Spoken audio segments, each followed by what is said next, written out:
Just get us on the range dojo and we'll do the cow roping. What?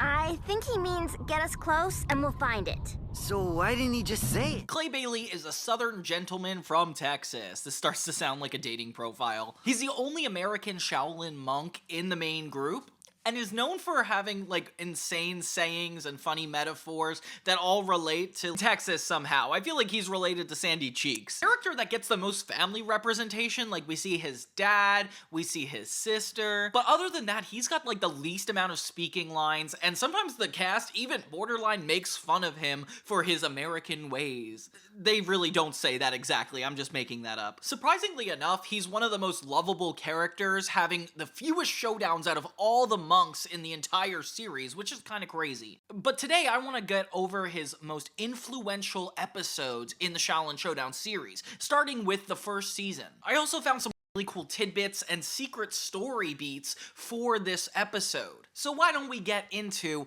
the Apprentice of Earth, Clay Bailey. Well, at least I ain't as slippery as goat drool on an oil slick. Yeah, and I'm not the one yellower than a slice of Auntie Clarabelle's lemon silk custard pie.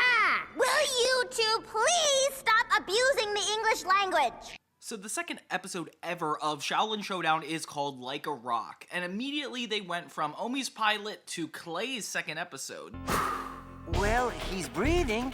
I'm guessing he's alive. The least represented character in the whole show is getting the second episode. Very confusing, but I'm going with it. One of my favorite parts in this show is when we get to see the monks training. I don't know why, it just feels so heroic to see them do their martial arts thing in the temple. This is the first time in the show we actually see them training and like how they actually get physically fit for fighting evil, and it's very interesting because in this one, it's whoever captures the dog through the end of the obstacle course first, and Omi does a phenomenal job hooting and hollering his way through. And fun fact, this part's actually like in the Xiaolin Showdown DS video game when you're learning how to figure out the moves for the characters, and it's cool to go through the whole obstacle course. It definitely fleshes out the world a lot more than you would think. Omi is tested when Clay just straightforward turns around, doesn't do any of the obstacle stuff, and takes the dog. You are supposed to go run and jump and kick. Well, I didn't much see the point of all that hooping and hollering so long as I got the dog.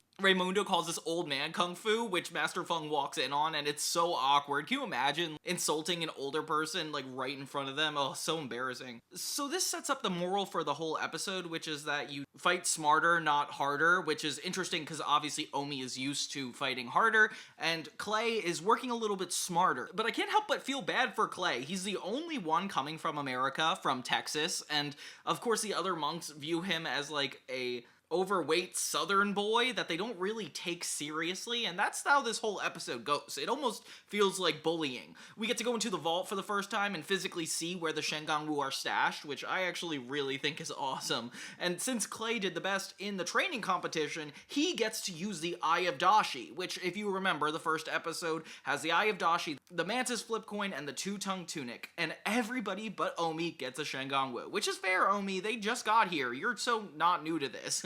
And plus, everybody needs to catch up. So, he's already pretty jealous. Omi has, like, older brother syndrome at this point. I should be the first to use it. Fighting over a Shengang Wu? Are you two trying to start a Xiaolin Showdown? Meanwhile, Jack is enjoying himself in Paris, France with the third arm sash Shengang Wu, which essentially just gives you a third arm. You wear it around yourself, and it's kind of cool. It's very weird, though. I didn't think Xiaolin Showdown would be the show to, like, just randomly have Shengang Wu appear, but they do, and sometimes you don't get an explanation, don't know where it came from, it's just kind of there. I mean, obviously, if Jack just got it, why wouldn't the Warriors be there? I don't know, he somehow got this. We learn that this mime actually has superpowers somehow and is just a real mime. I don't know, it's magic that doesn't have to do with Shengang Wu, just making the world a little bit more complicated for no reason, but hey, I'll get over it. We are trapped. We cannot get out. Very silly.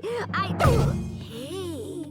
And yeah, the Fist of Tebogong is revealed in this episode, and if you could recall this show, Clay actually uses this Shengang Wu a lot in the series, so it's kind of cool it's his first episode with it. The rest of the adventure takes place on the Shengang Wu location, which is actually kind of interesting. Jack shows up with his jackbots, and the monks show up trying to take him down, and everybody is on a race to find where this fist is. The monks split up from Clay pretty quickly, which I feel horrible about. I feel like they just don't like him because he's weird, and I don't know why. Like, I feel like Clay is definitely the underdog from the start, which is kind of crazy. After making fun of him, they kind of get their karma when the mime traps them in an invisible box, and Clay is just like not understanding until Kimiko shows him her PDF. Now it's all up to Clay to get this Shengang Wu while these guys are stuck in a box, and it's just so funny to think that they do not believe Clay is capable. Like, what do they think he did to get here? Like, so Clay uses his knowledge to get the mime to beat himself up, something that is very quick, and it's like, wow, they kind of solved it really quickly.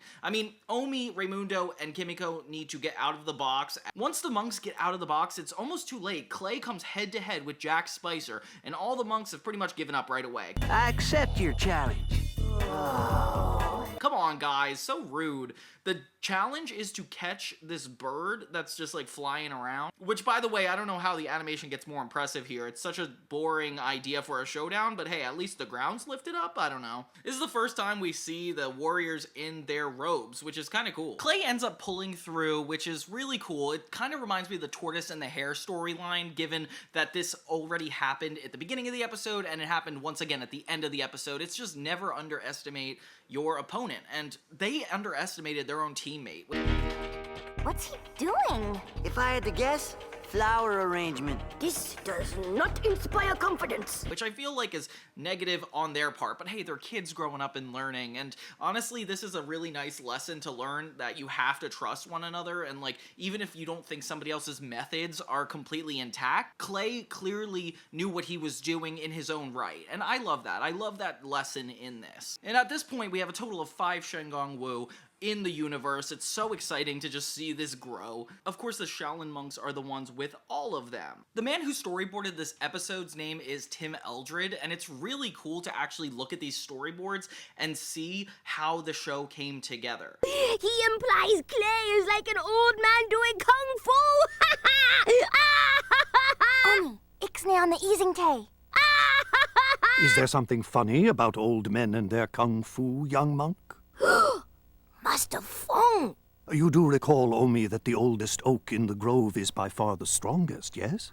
And this show was the first show that this animator did that was not wholly original. It wasn't based on a film, comic book, or toy line. It was just 4 kids learning martial arts, which he talks about in his website. He met the producer Eric Radomski, who is an alumni of the Batman animated series, and he got him this job, which is actually really cool. This whole first season was actually split by 3 different directors, and Tim Eldred was one of them, so he must have really known what Xiaolin Showdown needed to set up as. They would do the basic premise of the show, figure out all the story beats, and have a bunch of different animators come in and do different storyboards, which is interesting that they were able to get such consistency for this episode. Kinda random, but this guy ended up doing Dragon Tales, that preschool kids show.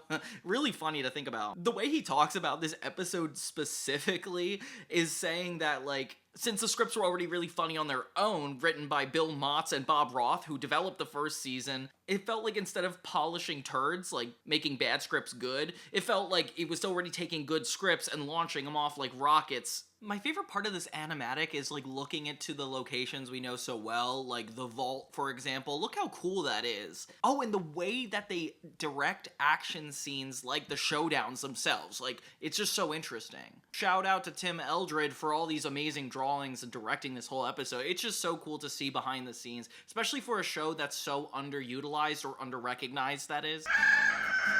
Oh, all right, I'm up. Oh, give me a home. Yeah, where the buffalo roam. Ho, ho, and the deer and the antelope play. Oh, where seldom is heard. Someone play maracas? So Clay is featured in more than one episode of Xiaolin Showdown Season 1. If anything, he has 2, which each of the monks pretty much has, and then they have a couple group episodes. It's interesting how they divvy up the responsibilities of each cast member. The next episode we're going to look at is called Big as Texas. Now, fun fact, actually, this is the first time in the series we have a family relative come onto the show. And it's, of course, Clay is the one that's introducing this concept. Very interesting. Have you seen Clay? I have a surprise visitor for... Sweet yellow rose of Texas, boy. Daddy? I do like it because it like brings us into America, the Texas world, because obviously we don't usually go to America in this show, which is a very unique thing about it. So the fact this episode has it is interesting. Yeah, a lot of Shengang-Wu are distributed, and the Golden Tiger Claws are still lost if you have to keep track. Instead of training, this one actually starts out, Raimundo's actually trying to play a prank on Clay, which is so funny. He fills his hats with 10 gallons of milk just to mess with Omi. Only 9.5 gallons. You get a free hat. Because as you could tell, Omi is very uncultured and an orphan, so he doesn't really know much of what goes on in the real world. This prank ends up with Clay looking like a girl just when his dad shows up to the Shaolin Temple. I'm gonna tell you right now, the star Hanabi is on his chest, and it's not always apparent because they're trying to make it just like sneakily blend in, and it's like a reveal later, but it is cool that it's just casually here. Dojo comments on it, but doesn't really recognize it. This is when the Orb of Tournami, Omi's special Shengang-Wu, is revealed. And it's funny that it's like Clay's episode of all things, like, that's so specific. They end up going to, like, Italy, and Jack gets to it first, with Clay physically assaulting him just to impress his father. What are you, some kind of ladies' knitting club? Just get in there and hog-tie that runt. Yes, sir. Hey! Clay has a lot of daddy issues, and that's very interesting for his lore. We just learned that he's like a rock and cares about his father's opinion. He doesn't want to show up like a girly girl, which I guess is how people in America act. I feel like that must be Christy Hoy's interpretation, because it is kind of relevant to our culture. All the monks are pretty upset with Clay for just running in and acting on impact, when really he should be strategizing. They end up losing the orb to Jack Spicer, and, you know, their team is just falling apart already, like episode 8, and they're not working out? Come on. The monks miss Clay, which is a nice contrast to the first episode, because clearly they just thought he was a dope from Texas, and now they're actually getting to know him. I like that the relationship is getting solid. And Clay at this point isn't a monk anymore, so it's crazy to think about that he wasn't a monk at one point, but you know, just because it was one scene doesn't mean it's not true. So they show up to Clay's home in Texas, confront him, and tell the dad that this lone star on his chest is a Shengang-Wu. So Dojo was right for figuring it out. We kind of get a little bit of the lore that the Shengang-Wu are hidden just all around the world, and Dojo just happens to have been there when it was buried. The Lone Star has been in the family since the first settler dug it up right here back in 1849.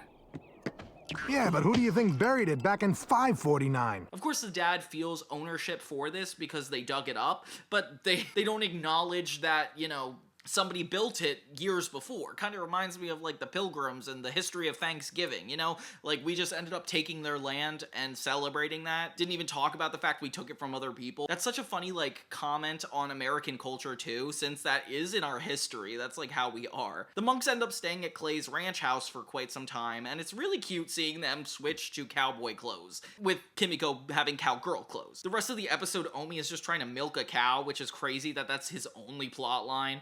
Kimiko and Raimundo are wrestling in some horses with Clay, and yeah, nobody's really comfortable with the Texas lifestyle. Even Kimiko pulls up her cell phone and is like bragging about it. Keiko?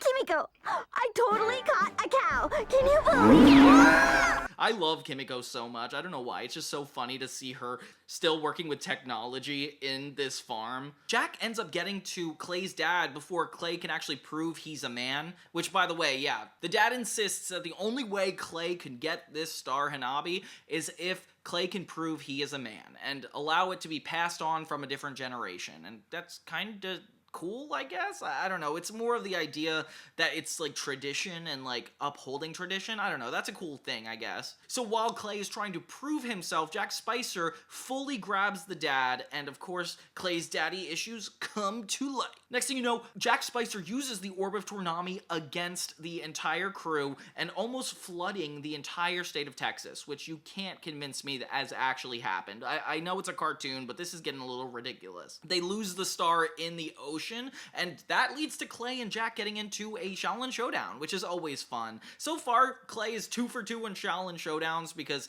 it's this giant stack of hay, and they have to ride through it to get the Star Hanabi. The dad is really obnoxious this whole time. He's like full-on stage mom, crying at Clay as he's trying to get the Shengang Wu, and this is like one of the longest showdowns so far because this just keeps going.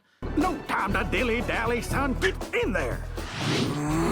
With Clay actively trying, but messing up at every source of the way. It pretty much is a metaphor for like the more he listens to his dad, the less he's become a man. So he starts ignoring him and following his own instinct and winning the showdown, with the monks celebrating, but kind of disappointed because they know that Clay might have to stay behind. Until Clay's father gives him permission to stay a Shaolin monk, and it's great. It's nice to know that this actually worked out in the end, and I wish real parents were like this.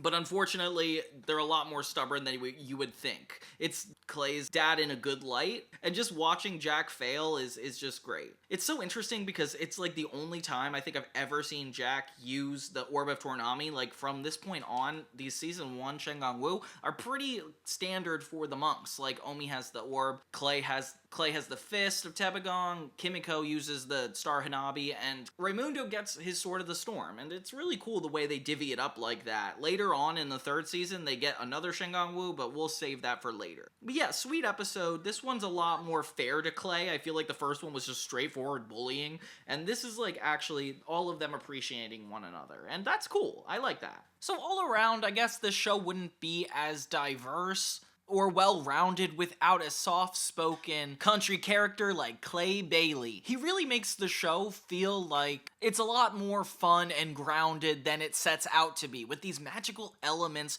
having such a hard time being relatable. Clay is one of them, and I feel like I remember all kids talking about Clay being their favorite, maybe because of the Fist of Tebagong or just even owning Earth. He's got some confidence that you can't find in any of the other monks, and at least he's humble and admits when he's wrong. He doesn't have as many negative character traits as the rest of the monks, and we don't really notice it because of the fact he's always put in the background or given the extra episodes. So poor Clay, I am on your team. Don't forget Clay Bailey for president, guys.